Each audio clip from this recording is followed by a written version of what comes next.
Welcome, everybody, to the American Space Museum. I'm Marquette. We're so glad you joined us for this special edition of Stay Curious with three of our super fans. What else can we call you guys? Up in the upper left is Dave Stange up in Michigan. He'll tell us where in a little bit. And Steve Jochums there's got his beautiful, he's in his space cave, it looks like there. Steve, great to see you up in Illinois. And the one and only Robert Law. And Robert Law's in Dundee, Scotland, my friend. And all three of these gentlemen, I've not met Robert, but it's like I know Robert better than all three of you because he's been such a supporter in this museum. And I know you've been here before. And I'm going to beam up here on my smart tablet, see if we can get you guys on here, if we can figure that out. Everybody watching that's regulars, you've seen these names, now you can connect some faces. We're going to do a little program where they're going to participate. Steve and Robert were recently at some observatories, and that's what my green screen is, the famous Yerkes Observatory. It's in outside of what town in Wisconsin, Steve? That's up in Williams Bay, Wisconsin, which is just west of Lake Geneva. Okay, good, good. A lot of you space geeks have been up there. Let me push the live button here. Don't know why this isn't coming in on here because we will take your questions. Marty Winkel's here to be running the board. We got Terry White there. Sorry, let me. And oh, I see. It's delayed that long. Now, let me take this off. There we go. There's that much of a delay there, fans. So anyway, we do have a slideshow for you. We're going to talk a little bit about the premiere of the movie Fly Me to the Moon that I'm going to see tonight. Talk about some of our past guests and what's happening up in Earth orbit up there. So, guys, thank you for being part of this. And those of you who are watching, I'll monitor your comments, as will Marty and our intern Logan Cope, and refine this. And we got to thank Trekkie Techie Jessica Galloway, who got married. She's now a Dumont. And Jessica, thank you for your help getting the guys up here on the board. It's just another level of Stay Curious that we hope to help bring in a lot more guests. You guys are the guinea pigs that we can do this to bring in speakers. We've had Alex Carl of ESA was on twice, live from the Luxembourg asteroid conference, and he got photobombed by Julie Payette. Did you guys watch that? How'd that come across to y'all? That was cool. That was cool. Yeah, Julie's a good person, and we'll look forward to seeing her in November in our studio, as she promised on air to come to our studio here. So let's take care of a little business. We're gonna X out me and Steve there where we show you some slides, and keep Karan Conklin in your prayers and thoughts. And Marty just did something that took that away. There you are. So do I have to control it? No, you. Okay. Anyway, I love the story background. Karen's just undergone another treatment, chemo treatment for cancer. She was in the parking lot, Marty. I guess you got to see her the other day. Her husband brought her to say hi to a few friends in the parking lot as she was going to a hospital for a checkup. So we miss her. We love her. And we know that those of you that met her know what a wonderful woman she is. And we're just praying that she gets well. So here I am. Hello to Tom Colbert. He says, always great to see fellow nerds. All right. Thank you very much. All right. There's the other two nerds there. And here I am nerding out. How appropriate. I have made a comet out of dry ice. I'd like to know how many times, maybe 500 times for audiences young and old. And it's always a privilege to do that as outreach for the American Space Museum.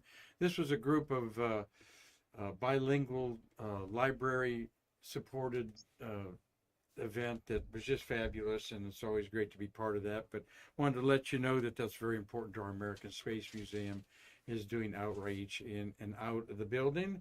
And why do we make comets out of dry ice? Because the water in our solar system has come from comets, And as Robert Law knows a lot about astronomy like me, we don't know a lot about them, and occasionally one hits the earth and blows it up. So blows things up here. So there's Steve hiding behind me there. Good, Marty. Marty, you play with this as much as you want because the pictures aren't as important as our nerds here, as Tom Colbert says. And hello, Doug Forrest. We asked Doug to be on, but he can't sneak it in during work, okay? Be too disruptive because I forget he's on the West Coast there. But hope you had enjoyed our guests. I certainly did. Marty, we had a great week. What great information. Ken Joseph, budget liaison for not NASA. He's with Jacobs contract. Mike Chinelli, the NASA's lesson learned guy, who's just fabulous. He wants to come on once a month. Terry White always has great information. Does anything stick out to you two that you learned from these people this week? Any three of you there? Is there something that they said that you're ruminating on? I have one thing, a couple things. No? Oh, I was going to say that I thought it was interesting. I asked the question about what was one of the biggest things he had to do about budgeting, and he said it was in regards to having to cut head count. Out of all the decisions, what were the toughest decisions he had to make when it came to the budget? And he said it was head count. I thought, oh, that was kind of interesting. That kind of stuck with me. Well, that's a good one. What stuck with me is Ken Joseph said that the Artemis 1 launch cost $4.8 with $1 billion. And so Artemis 2 is going to be over $5 billion with a B dollars to launch. And as a budget guy, he said, we can't sustain that number each launch. Part of the shuttle being shut down was it cost $500 million a launch, $500 million. All right. Yeah. I think that unfortunately, space flight is an expensive hobby to have. I think with the SLS, with any space program, is once it gets to the out of the development stage into the operational stage, then the costs come down. And I think sometimes the costs that they claim that it costs, they're just sensationalism and they're not exactly accurate. It's like these things that people say a human mission to Mars would cost $1 trillion, and it's just absolute nonsense. Yeah. I love listening to all these space workers, and they're as much. No, it's Robert the lower his camera. See how we're blocking him? Okay. As the astronauts are. Great. Robert Laws and Scott, would you lower your camera just a little bit, and then we can see more of you there and less of your see. There we go. I want to see if you have your kilt on, Robert. Do you wear a kilt around? You could even go down a little lower there, brother. There you go. Unfortunately, I don't have my kilt on tonight, but I wear a kilt most of the time. But when I'm on my day off and that, Mm-hmm. Thank you. So, and I've had it in Titusville on, and they complained at NASA one day I went in without my kilt on. All the security guy at the visitor center, why didn't my kilt on? But I don't have it on tonight. Well, all right. I put my Buckeye cap on there because I had to cover up Dave Stange because he's got his Michigan gold and blue on there. But I like maize and blue. That was my high school colors up there. So we're messing around here a little bit to fine tune this so Logan and Marty can figure this out again. Don't know why. I did not dye my hair green. For some reason, the color balance on the camera here has shifted, and I'll have to look into that. But what a wonderful three guests we had. Of course, Terry White always brings so much to the table. Talking about giving John Travolta a tour, and June Lockhart. Remember that, Steve Jochums? He was talking about giving June Lockhart of Lost in Space a tour. Did you catch that? Yep. Yeah.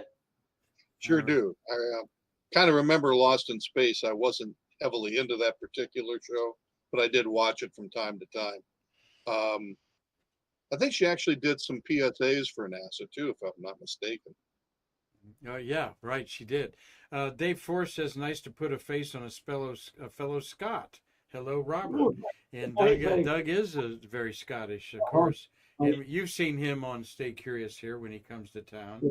And yeah, thank you, Doug. And we'll be sharing some of your artwork during the Apollo 11 week. That's what we're going to do next week, everybody, is Apollo 11. Let me know on the chat if you're up there how you're enjoying this quadruple, three guests, triple guests, and me on the show today. Wanted to put up another slide up there. Here's the movie poster for Fly Me to the Moon. I mean, there's some pretty good eye candy there for males and females to see. And if you're a fan of Hollywood, these are probably the last two actors. I'll even remember their names because everyone else that's younger, I have no clue. As I said, I gave Kristen Stewart, actress of the Twilight series fame, and she's a much better actress than that. I gave her a tour here and didn't even know who she was. But I'm seeing it. Marty, I haven't asked you about it. And Robert Law, you said you saw the movie. Either one of you want to make it? I went to see it yesterday, actually. And to begin with, when this was first mentioned, I said, oh, not another conspiracy, you know, is this going to start all the nutcases off again? And the more I found out about this film, the more interesting it was.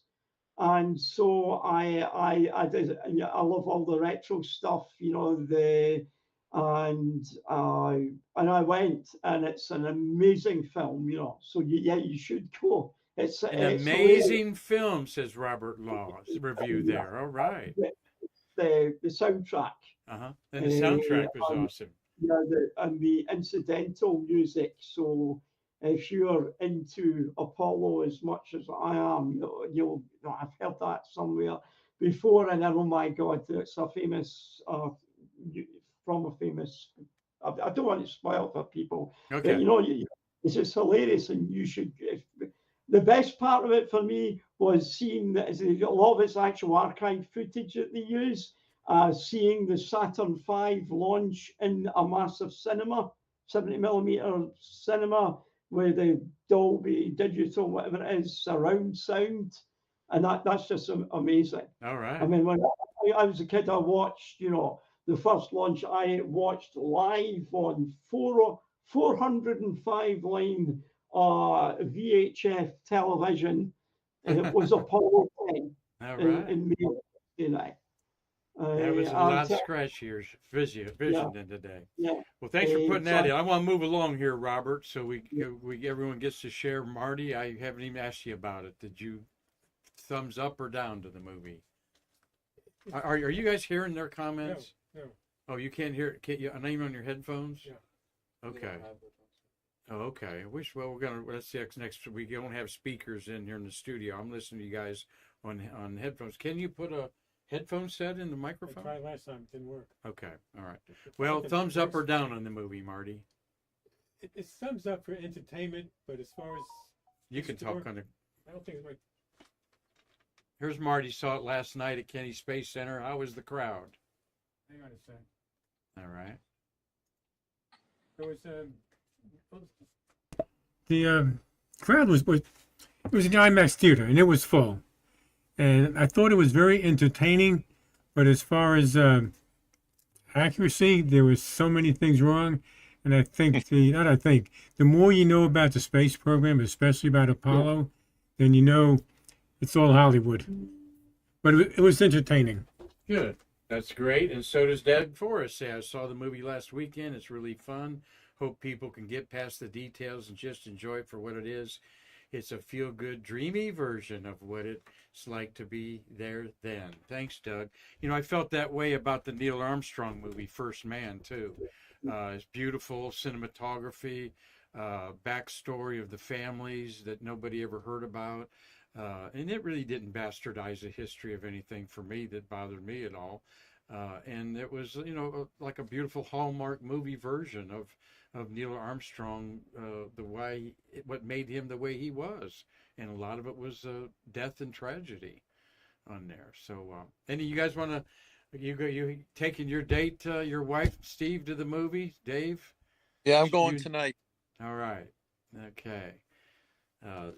Steve Jochums, what do you think about your anticipation of seeing this movie as everybody in Space Geek world is commenting about it? I'm going to take a pause on it for a while, Mark. I've got other stuff going on. We've got a local concert and to go to tonight down at the Lakeside Town Hall area. So we're going to be hanging out with some friends, enjoying some barbecue, and having a good time there. We'll hope you have good weather, Steve. All right. We do, as a matter of fact. It's going to be very nice tonight. Good. All right. Well, there's the Hollywood version of Stay Curious today. And now let's move to the real version of 12 humans orbiting Earth. I hope you guys, I'm asking you, I hope you like how we keep up with who's in space. We do feel it's very important to not forget that we got 12 humans, 9 Americans up there. Sonny and Butch were, everybody's saying they're stranded in space, which I think makes us puke thinking about that, because they're not stranded in space. They'll get back. The worst scenario would be they come back on a Crew Dragon with 6 people in it instead of 4.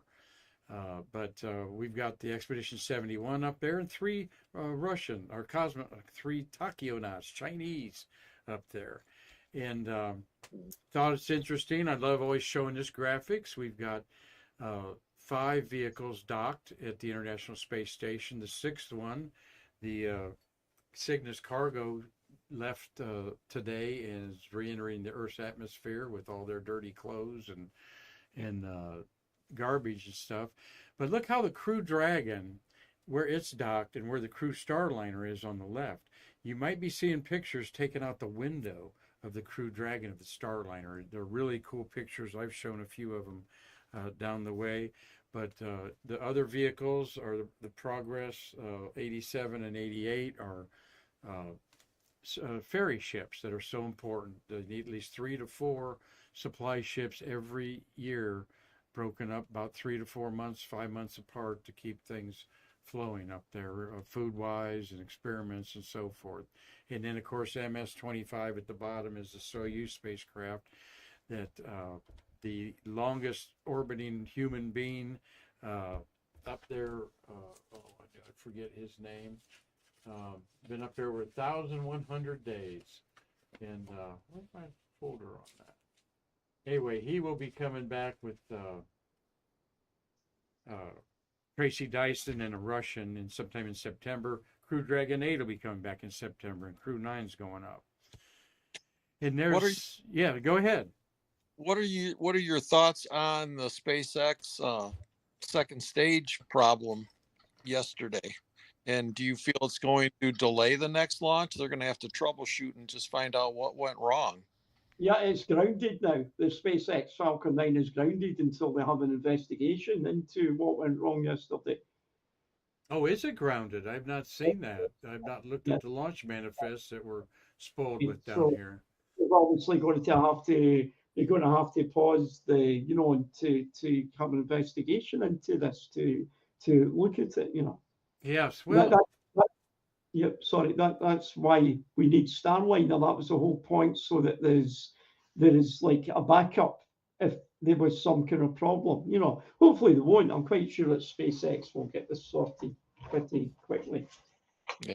Part of what I say is it's about time they had an anomaly. I mean, that wasn't going to risk people. They're looking infallible, and everybody knows that on this Space Coast that accidents happen, wires get crossed or whatever happens that once in a while. And so they showed themselves. I don't think they showed anything technologically that's amiss, like Boeing.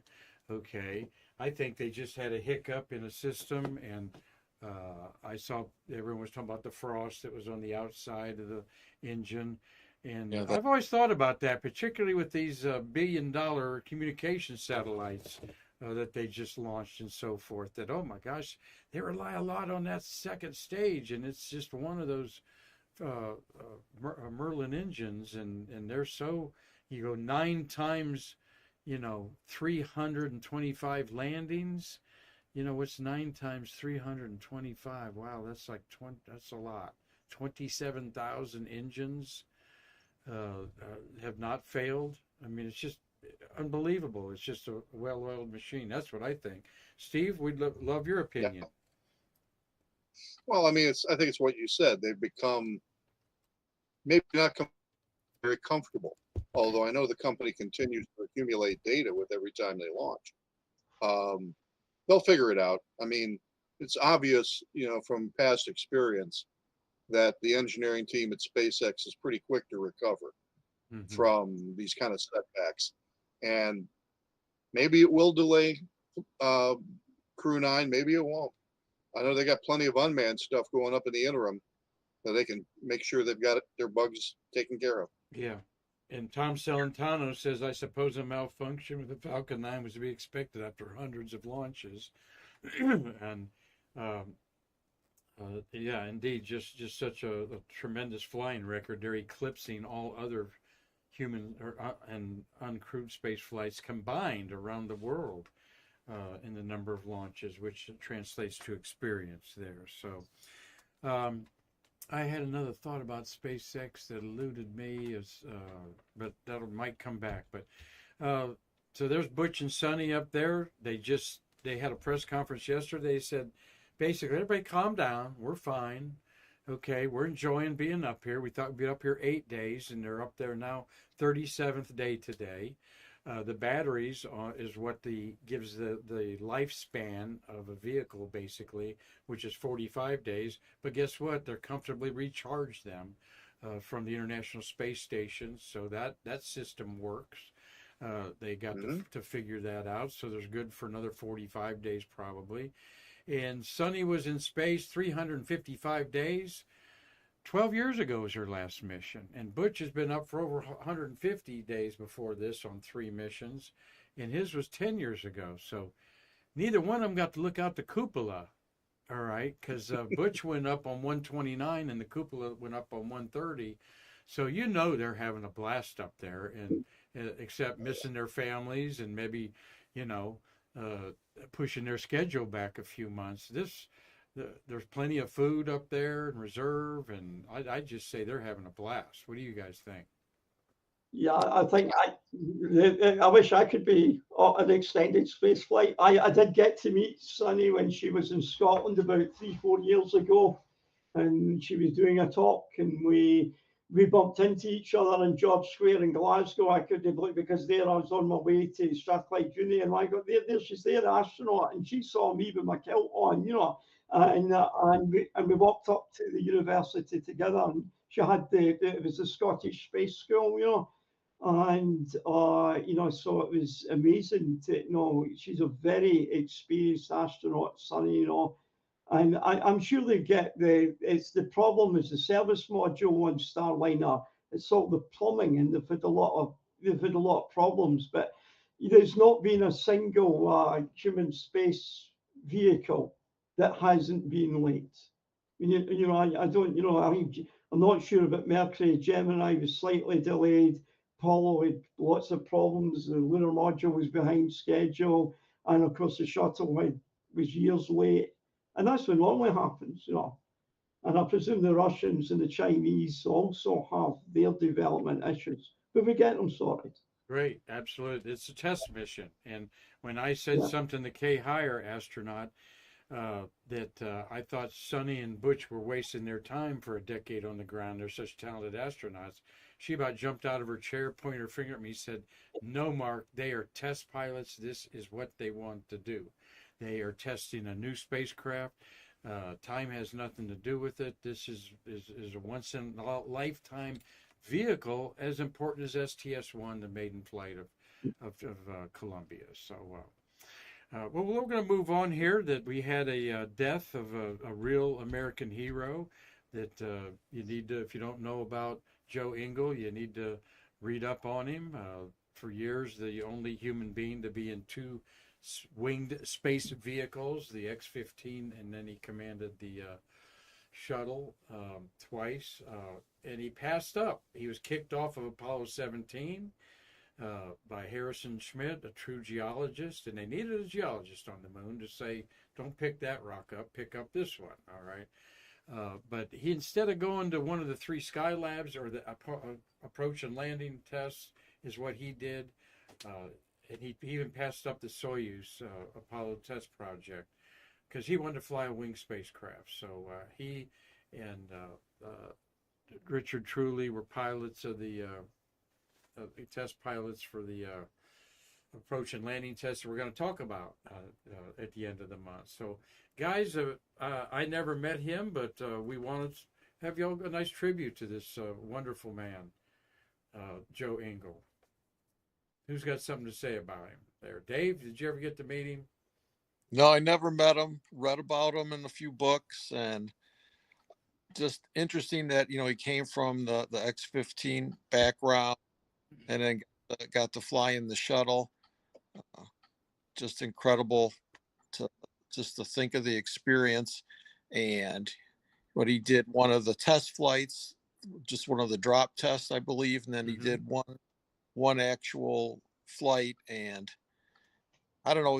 It seems like a week doesn't go by that we don't hear about the fact that we're losing another one of these space heroes that we grew up as grew up as kids, just watching them on TV and just thinking they were just the coolest thing around.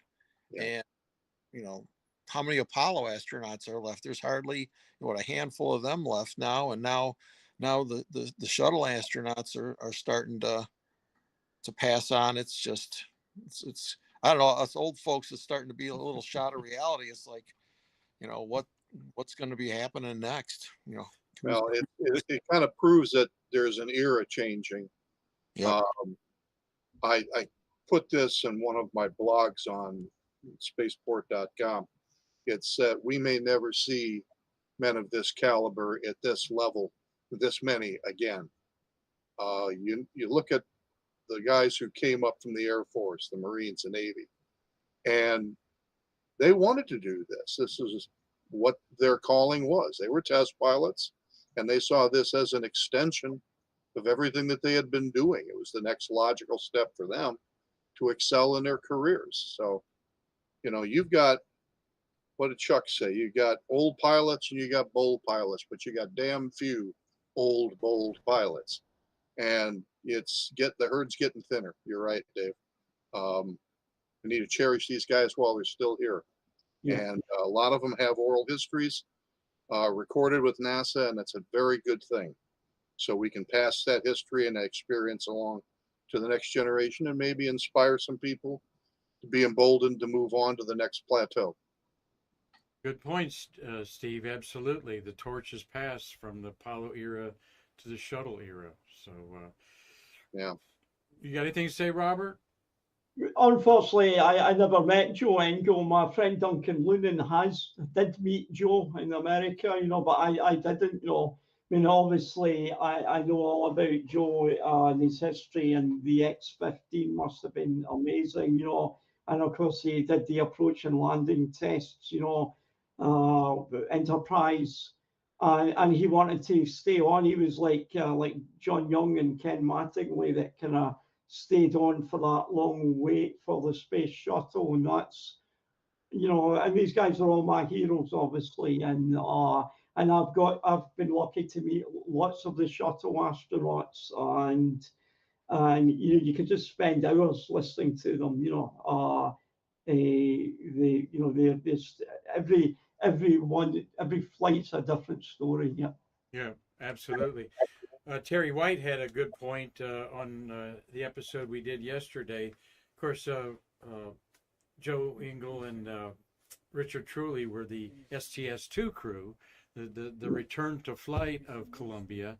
And I've always said you don't have a reusable spacecraft until after that second landing. Okay, you get it up the first time and back, and then you put it up the second time and bring it back. Now you got a reusable spacecraft. And, Terry felt like that too. Is a very important mission that he remembers very well with a bunch of great guys. But giving a shout out there on my tablet there, just making sure everybody's enjoying this format, and Tom Celentano and Doug Forrest and Tom Colpert are enjoying this. So thank you.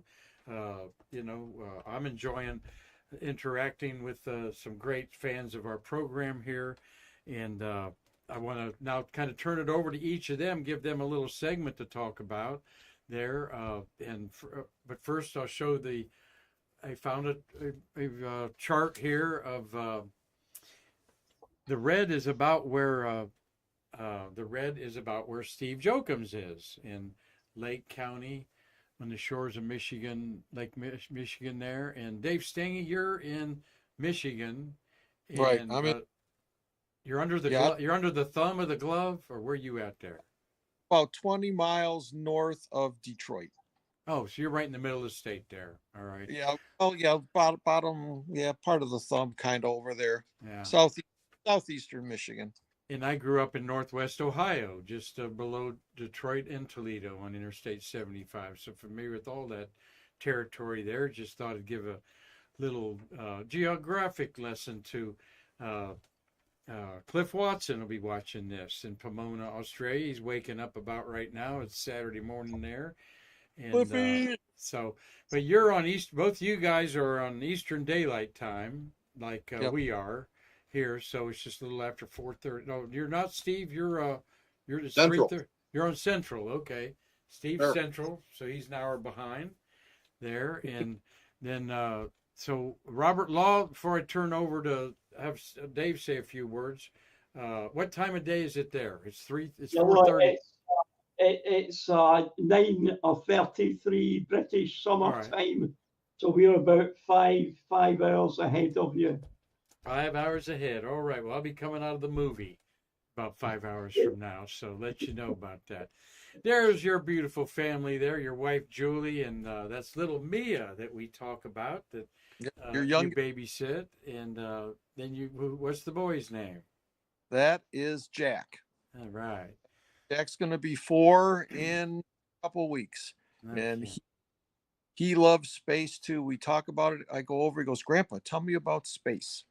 And so we talk about, and he just thinks it's funny that the first thing that the United States put up in space was a monkey. He just thinks that's funny, and that the Russians put up dogs. He Yeah. was just, "Grandpa."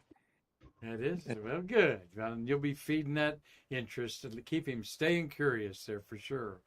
Yep, and Mia loves Mark. Every day it's like, I tell her, it's like, okay, when you wake up from your nap, the next thing we're going to be doing is we're going to watch Mark. And when you come on, she's always waving, "Hi, Mark. Hi, Mark." Oh, that's so sweet. I've got a granddaughter about that age, two of them. They're 2 years apart. One will be 3 and the other 1. But yeah, nothing like it. My daughter's pretty busy with both of them, I think, to watch Stay Curious, but once in a while they do. But we met your beautiful wife, Julie, and she's really a great partner in your ambition of everything we're doing here. How long y'all been married? We've been married 38 years. All right. So what's the secret of that? You just get along. You know, you have separate bathrooms, I'll bet. No, separate sinks now, though. We do have separate sinks. Oh, okay. All right. Well, good. Well, she was a delight to meet at Shuttlefest. Tell her hi. And I know that's what we want Shuttlefest to be, something that you can do a lot of extra things at. And you guys planned a whole great vacation around it. Steve Jochums was also at Shuttlefest. We're planning our 5th one. Things are out of the chute pretty good. Trying to get some astronauts committed, but it's going to be all about the 35th anniversary of the Hubble telescope, and the Hubble Huggers will be here for it, and so we look forward to seeing you guys there for that. And you know, what made you want to come to Shuttlefest and have a family vacation here, Dave?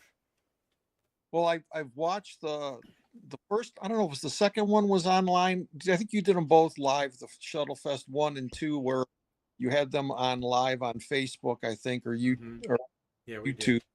And I watched them, and I just, I kept telling Julie, I'd really like to go down. It's like we never got out to Arizona to see the big fancy, what was that, Space Fest? Is that what they called it out? Yes. Yeah. Never had a chance to go out there. The kids were younger then, and it just wasn't in the cards. And I said, things like this, they don't happen all the time. And it was just, and I loved every minute of it. The people there, if you haven't gone, I highly recommend it. You know, all the space hipsters, all those people, they're so welcoming.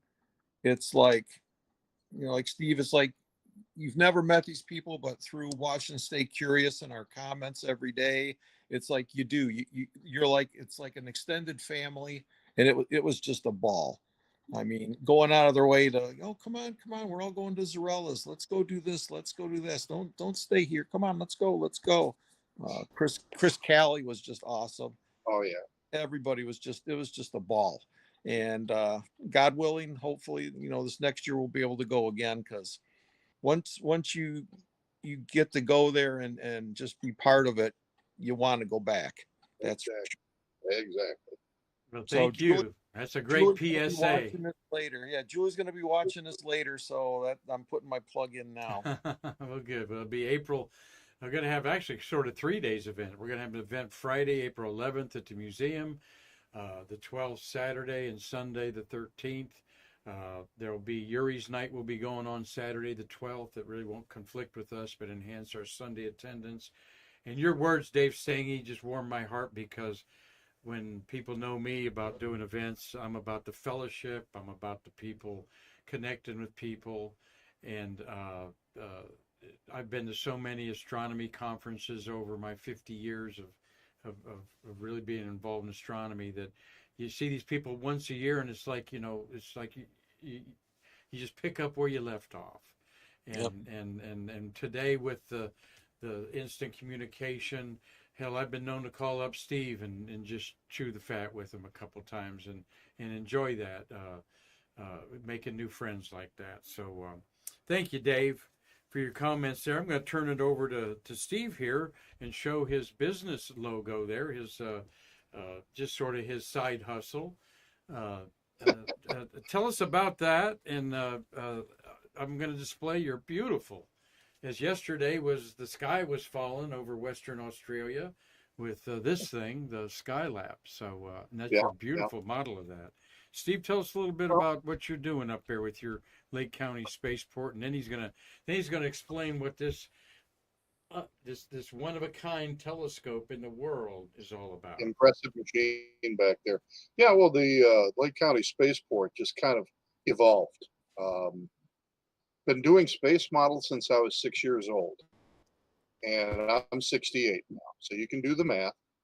And that's a long time. I mean, this clown in a silver suit named Alan Shepard got me hooked on this thing, and it never let go, not once. And when the shuttle started flying, that's what it was. You know, a bunch of us saw this thing as the possibility that we're going to go. This is an airliner now. They're going to deprovincialize space flight forever. Of course, it didn't happen. It was the first of its kind. It was the first reusable spacecraft. The problem is we don't have a follow-on to it. Now that we've got private enterprise properly involved, maybe we will. But modeling became and is still a way of personal connection to the machinery and the spirit and the idea of what we're doing. And the shuttle was focused. And the decals we started using to get the tiles came from a gentleman here in Illinois who got very ill and couldn't do them anymore, fell off eBay, disappeared. There were other people besides myself who wanted them. And I figured nothing ventured, nothing gained. We tried to reproduce them. They came out well. And here we are 12 years later, and we've got a business. We've been selling decal products to people all over Europe, Australia, Japan, all corners of the United States. It's rather remarkable. I would have never, ever thought that would have taken on the magnitude that it has. So it's been rewarding. We've met some good people over the internet. We had a chance to go to Shuttle Fest last year, and that was remarkable. And you darn tootin', we're going to be doing it again next year, because it was a once in a lifetime experience. There's some people down there I never thought I would ever have a chance to physically meet and talk to. So it was kind of spiritual. It was impressive. Oh, that's awesome to hear that. Yeah, I enjoyed introducing you to Bob Seek. What a great guy Bob geez. Seek is, and That kind of blew me away. Yeah, well, he only launched 37 shuttles, but he really was Only. he was really an architect with Jay Honeycutt and a couple other men of putting the shuttle back on track after One of Challenger. those So quiet, very deliberate individuals who knew exactly what he wanted to do and why he was doing it. Remarkable absolutely. guy. We're enjoying this conversation with Dave Stange up in the upper left, Steve Jochums, and Robert Law in the bottom. Robert's in Dundee, Scotland. We're going to hear from him last. Both Steve and Robert sent me pictures of observatories that are quite famous around the world. And hope you all are enjoying this. We hope to bring other guests to you. We got a lot of NASA people in Johnson Space Center that want to come on. Some old timers. Allow us to hook up with Gary Gerald. Gary Gerald's, and we'll have him on one day. Think you can handle this, Gary? A little Google Meets. We'll see someday up there. But Gary, up in Georgia, Marty. Who am I thinking of? The other Gary. Yeah, I'm having a senior moment here. One of our most popular shows, Gary. Gerald? Gerald. No, he's the farmer. I'm talking about our structural engineer, Alguire. Gary Allgaier. There we go, Allgaier. Yeah, Yep. you guys enjoy Gary Allgaier. His Apollo 1, I was got about 400 views. The way he put that out. I'll never look at that picture, the three guys in the classic picture, without seeing behind that pouch where the tool was to open up the door. That was going to be impossible to do. But yeah, Gary Allgaier, hope you're watching this. We're going to get him on like this. Very popular. So, Steve, I'm putting up the picture here of the. You guys aren't seeing the picture, right? No. No, Yeah, we're okay. not. Okay, Well, that's so I put the picture up now of the Yerkes Observatory outside. okay, that's probably the Grand Dome where the original 40-inch telescope is located. This campus is really remarkable. It was landscaped by the same guy who did Central Park and the Washington Mall, Olmsted, and the architect of the observatory used a Beaux Arts design. It's a beautiful, beautiful building.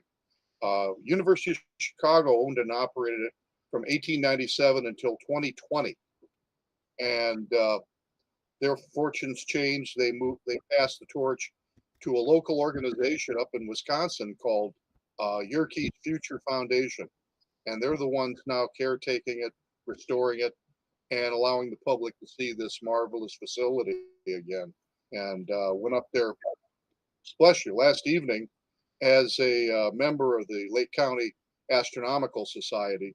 They had an open house, and I was privileged enough to go up there and actually see this place. Awesome. Well, I'm going to put another slide up here of. Now I'm hearing myself. Maybe the one you're sitting in front of. Yeah, there's and now we're inside the Yerkes Observatory. Yeah. There with the blue mount, and tell us what's so famous about this telescope. It just looks like a simple, little, tiny refractor.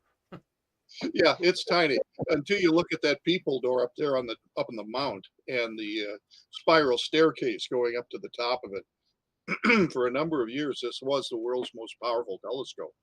It's difficult to wrap your head around the idea that this thing was built in 1891. It was actually displayed at the Columbian Exhibition in Chicago in 1893. And George Hale, who happened to be the professor of astrophysics at University of Chicago, plotted this whole thing, set up the funding with Yerkes, who was a entrepreneur who built the L train in Chicago. Yerkes had a bad reputation with people. So this is his way of giving back to the community. He'll write a blank check to build this observatory. And it opened in 1897, 127 years ago. And so this machine has been here ever since. It is a 40-inch refracting telescope. So it comes by the name Grand Refractor, quite honestly. Yeah, let me look over here. Yeah, there Uh-oh, we go. there you go. Same idea, just smaller. Hey, let me get my earpiece in here. Yeah, there's a refractor there. There, I can see. Yep. I can see Tom Usiak over there, Pennsylvania, on there. Yeah, I think This that- is like that- a 2-inch refractor. Okay, so Right. 40 inches Yeah. was the longest ever built. And I can't believe nobody has built one just to kind of break the record. It's a logistics nightmare with the long tube so long and the weight at the end, balancing the 100 tons or something at the bottom there. But I'm kind of surprised Steve That's and Robert Law, he's Ronnie an was the astronomer. mic after that. Nobody's really just one up this, like one of those sheiks or something in Arabia. The Newtonian reflector took over as the way to get home, you know, Yeah. and all the variances that have happened to it since, you know, Schmidt, Cassegrain, McSawtoff, all the optical variants on the traditional I know, Steve. Newtonian reflector. It's still the best game in town. Look at Hubble and Webb are both reflecting telescopes. Yeah. You can't pack that much stuff into that length of machine any other way. No, you can't. As with the Dobsonian craze took over in the 80s and 90s with affordable, 20-inchers Yeah. and stuff like that. We brought 5 Dobbies out on the lawn last night at Yerkes because everybody in the clubs, not everybody, but a lot of people in clubs brought their hardware out to do public viewing. Well, So there was a whole street.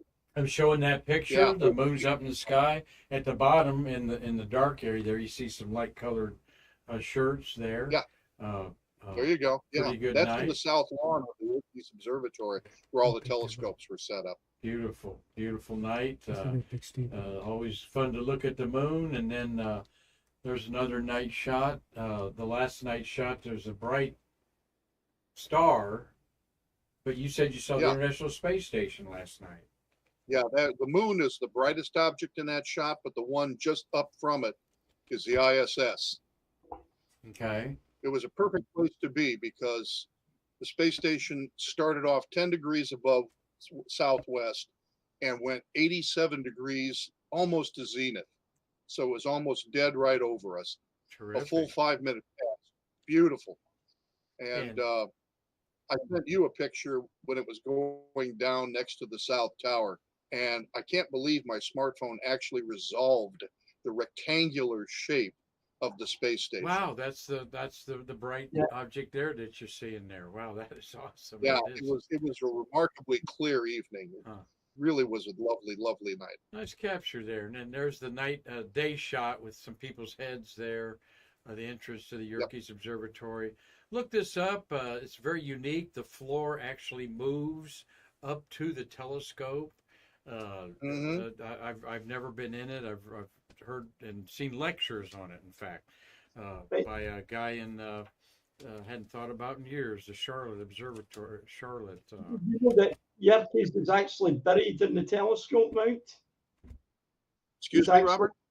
He's actually, is it Yerkes, the guy that donated it, his body, he was buried with the telescope in that observatory. He's there. Is he buried there? Yeah. Yeah, he's buried with the telescope. All I right. think, okay. I'm not sure. I'd have to check that one. I'd be absolutely honest. I read that in an astronomy magazine many years ago that when he died, he was laid to rest at the telescope in the. Well, I didn't know Steve, that. yeah, we'll I check. was impressed that Edwin or the George Hale, who they named the 200-inch after out in California, that was the guy that built this observatory. You know, Edwin Hubble studied here. Yes. Albert Einstein came here.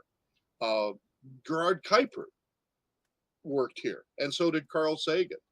The number of people who did their doctoral work through University of Chicago and worked at Yerkes is amazing. Yeah. It's a laundry list of some of the greatest minds in astrophysics. And one of the University of Chicago other observatories was the McDonald Observatory in Yes, Texas. exactly. That was the clear sky spot that I have visited a couple of times up there. Yeah, and that's kind of why they're not using Yerkes Yeah, anymore. right. Not Although many. Glad you there's had a a good 40-inch clear. reflector in one of the other domes that they are still using. Well, thank you, Steve. We're going to move on to Robert Law here as we're winding up a unique Stay Curious program that we hope you're all enjoying there. Comments are good on everything there. I'm going to show a slide here of your the United Kingdom, and the red little mark there is Dundee, Scotland there. So you're on an inlet area up there, Robert. So probably susceptible to all kinds of crazy weather, it looks like. Yes. Well, Dundee is the sunniest city in Britain, according to the county. Is It is. It's on the east coast of Scotland, and of course we've got the North Sea, and so it is absolutely freezing. It's Baltic in the winter here, so we get a wind chill effect that makes it even colder coming in off the North Sea. And in the summertime, it is, we get more sunshine. Though I think with climate change, it is unfortunately starting to we see more clouds. But it's a lot better than Glasgow and Paisley, from where I came and lived from. In the west of Scotland, we tend to get more rain and all that. So we get more clear nights in Dundee. All right. Well, I'm going to show up here the next slide of the Mills Observatory. Tell us a little bit about this. You racked up 4 or 5 slides about this. Right. Now, the Mills Observatory is where I actually work, Mark. It's a public observatory, and it was opened in 1935. So it was opened the same year as the Griffiths Observatory in the States, though our observatory is nowhere near as big as that. The idea of public observatories is unique to Scotland and the world. The Reverend Thomas Dick of Broughty Ferry, which was near Dundee, he was a Christian philosopher.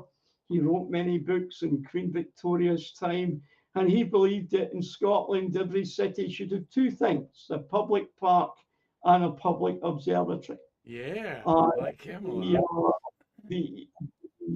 John Mills was who donated the money for our observatory, was a twine manufacturer, and like myself, he was an amateur astronomer. But unlike myself, he had money. He had a lot of money, and he had his own observatory. When he died, he left the money in the bank for a period of time, so that the observatory, in those days, you got interest in nowadays you get bank charges, and they couldn't touch the money. He died in 1895, and in 1914 the money became available. However, 1914, of course, that was the Great War, the First World War. So it wasn't really until the 1930s it was opened. And unfortunately, our observatory is now under threat of closure. The council want to remove the funding and close our observatory down. And it's supposed to reopen in October. And I don't honestly know if it is. We can't, it's just awful. It's part of Scotland, it's part of the United Kingdom's astronomical heritage. It was used for Halley's Comet in 1985. It was one of the places for the International Halley Watch. As a paper mache dome. In fact, when they built the original dome, they built 2. And I'm not sure, the original telescope we had was a 18-inch reflector, a Grubb Parsons telescope. And one went to Canada, the McMaster Observatory in Ontario. And sadly, that dome doesn't exist anymore. I'm not even sure if the observatory still exists in Canada. But it's a beautiful 1930s Art Deco building. Awesome. Great little history there. I was showing the pictures of the telescope inside. You got a nice 16-inch Dobsonian there also. That looks like a small telescope, but that's not. That's a nebula killer there. So the big telescope, the white telescope, is a 10-inch, 250 millimeter refractor. It was built. It's older than the observatory. It was built in 1871. Wow. By Thomas Cook and Sons in York, in England. Huh. Optically, it is an amazing telescope. In 2004, when Saturn's rings were wide open, I saw the spokes on Saturn's rings, you know, the dark shading. That's how optically good the telescope. Originally, it was in England. It was owned by Walter Goodacre. He was a banker, so he had loads of money. And he had this in his back garden in the observatory, you know. And he did a famous moon map in 1910 using this telescope. And then in the early 1930, he wrote a book about the moon. And that book about the moon was the basis of our modern understanding of the moon pre-Apollo, basically. And his map was not superseded until about 1948, when my late friend Sir Patrick Moore and H.P. Wilkinson made a better moon map. Now, Patrick Moore, a legend of astronomers everywhere on there. Unfortunately, the clockwork engine works fine, but the telescope it has a lot of gearing in it, and these gears have worn away with old age, basically. Mm-hmm. So it doesn't tracks parts of the sky. Most of the things we look at are in the south, and then it just stops working and it jams up and all the rest of it. So the Dobson telescope that you see in the other picture is the one that I use for the public viewing now. And it is a 400 millimeter, 16-inch Skywatcher Dobson telescope. So it doesn't have computers, it doesn't have a drive. Yeah. I'm sorry, I'm old school. I don't need a computer, thank you very much, to find things in the night sky. Now I push a Dobsonian around a lot too, and love to teach people about star hunting there. So we'll talk more about stargazing down the road here. Robert, thanks for bringing that forward here as we try to devote Mondays to backyard astronomy and talking about what we're just talking about here. Steve Jochums seeing the space station going overhead, and with binoculars you can see the little boxy structure to it too. He's got a camera that caught it. As we're looking at going out here with this wonderful trio of Stay Curious watchers here, got a troll on top of a VCR, a DVD combination. It looks like there. Now that's Now that I tell you, so that is what I call my Challenger video recorder. It's actually 1985, and it's a wee bit of a story. But in 1981, for Columbia's first flight, I got myself a video cassette recorder, and they were very expensive back in the day. And at the time, I just had a low-paid job at the time, and I used that to record the shuttle missions. And then tragically, it was during, I think it was a 61I mission, we had Carol Sagan in Scotland, and I attended 3 weeks of lectures with Carol Sagan at Glasgow University, and our house got broken into during that point, and my video was stolen. And I had to get myself up to my ears in debt to get another video recorder, because 1986 was going to be the most amazing year in space, obviously, since 1969.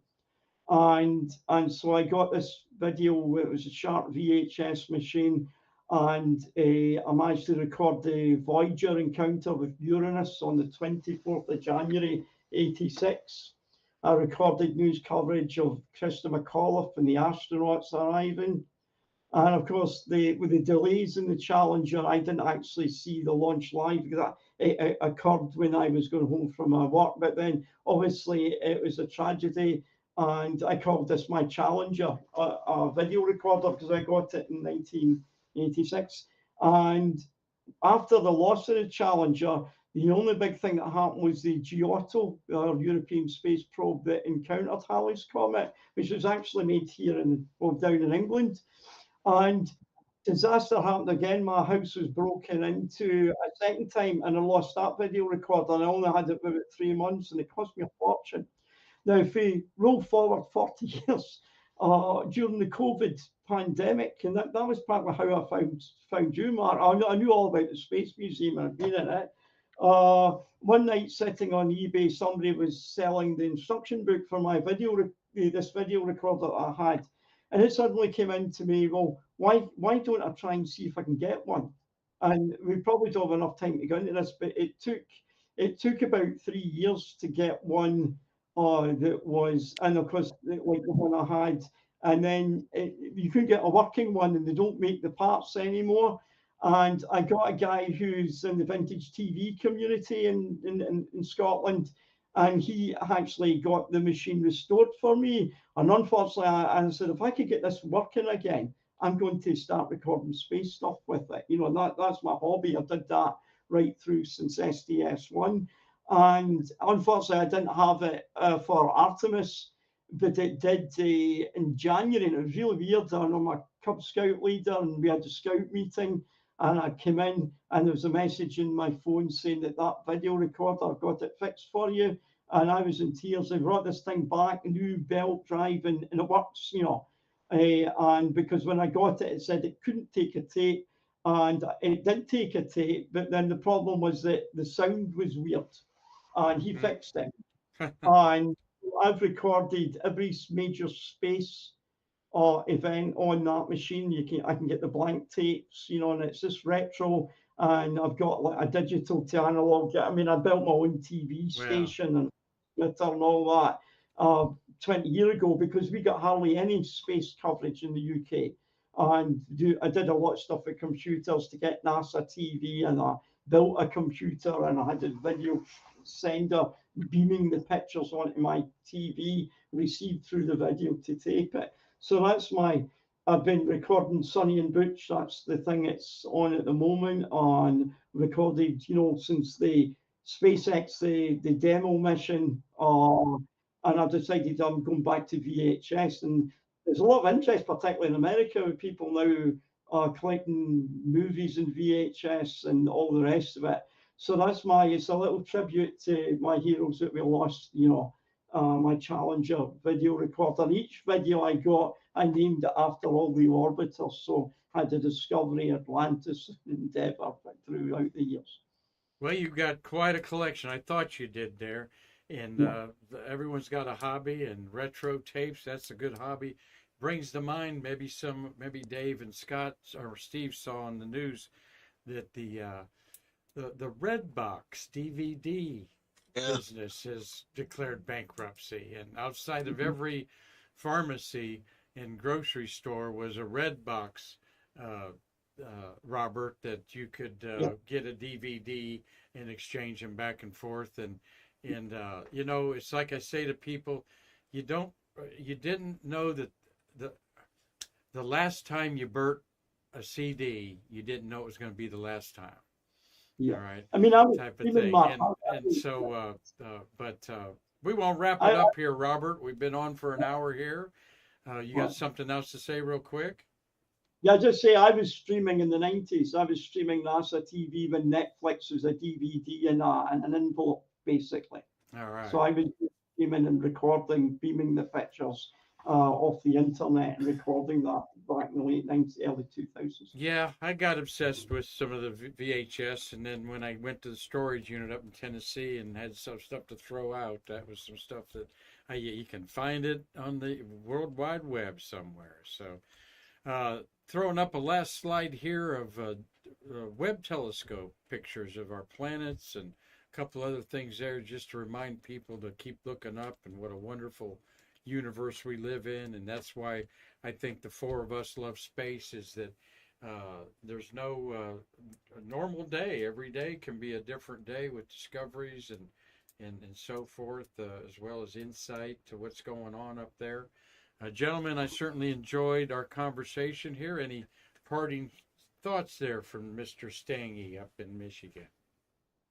No, thanks for the invite to be part of this today. And, you're talking about the sky and everything. It's one thing I always enjoy when we go up to northern Michigan, look at the sunsets every night, because every night the sunsets are different.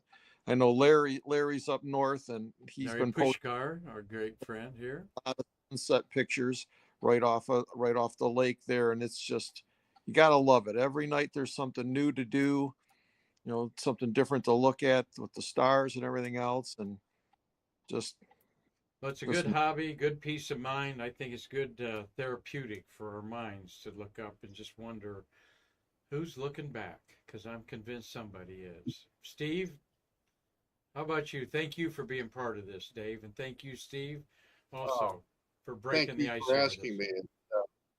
Yeah, it was remarkable to be on the first time when we were down for Shuttle Fest, and to be able to do this from the friendly confines of the Lake County Spaceport is especially nice. Logan, Thank you, Mark. hand me patches over there. I got Shuttlefest patches. I wanted to show your Shuttlefest patches off there. The patches and Okay. decals. Yeah. Yeah. That's Tim Tim Gagnon's work. We yeah. made it physical. Their That's all. Yeah, there's the Tim Gagnon's work. You're so generous into. Oh, I'm backwards on this. I didn't realize that. Yeah. My it's left an is my artifact right, and my right's. No wonder my hair looks funny parted that way. But thank you. Steve's got decals and stickers that we're going to give to you that come to the Shuttle Fest and sell them to the rest. But thank you for your generosity and your support of our museum. And Steve, we need it, but we need great people like you, Dave, and Robert that keep the interest going in what we're doing here, and everybody's learning something and having a good time, and that's what the fellowship's all about. Robert Law, it's almost your bedtime up there, 10 o'clock in Scotland there. Maybe not. All I can say, Mark, is thank you for everything that you do. And we visited your space museum quite a few times. Unfortunately, the last time I was there was 2019, and so COVID messed our project. I'm going to Florida. And it's just, to sit and I watched all 135 shuttle flights, and I just love to sit and watch, stay curious, and learning stuff all the time from the guys that worked in the space program. And the space workers are every much my heroes, Mark, as what the astronauts were. Yeah. And so I can't thank you, and I hope that Karan gets better, and everybody, Anita, and everybody at the Space Museum in I love Titusville. It's a very special place for me. Well, I can't wait you to come to town, and I'll take you up to dinner out at the Honeysuckle. We'll have a delicious family meal there. Dave, I took you guys there. I think you enjoyed that. So, but don't get the fried pickles. Cliff did not like the fried pickles. Cliff Watson, Australia. He thought we were loony for eating fried pickles. He's still talking. I wasn't surprised. Yeah, I went to Zarella's in 2019 and met John down there, and that was amazing. I had the spicy hot American pizza in Zarella's. That's what there you go. Well, they've all eaten at Zarella's too. Cliff Watson, I know you're watching. Thank you all. Thank you guys. We and Marty Winkel, most importantly, and Logan Cope for working this up here together. We were without any hiccups. We've got to fine tune a few things with the presentation, and you guys have helped a lot do that. So why don't you help me say goodbye to everybody today with my tagline out there as I thank you all here, and we're going to have a great weekend at the museum and kick off next week is Apollo 11 week, okay?